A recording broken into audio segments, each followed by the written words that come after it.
Ako ay mayroong alagang aso na maganda ang balahibo.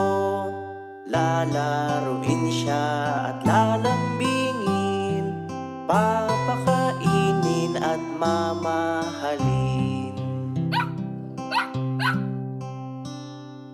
Ako ay mayroong alagang aso na maganda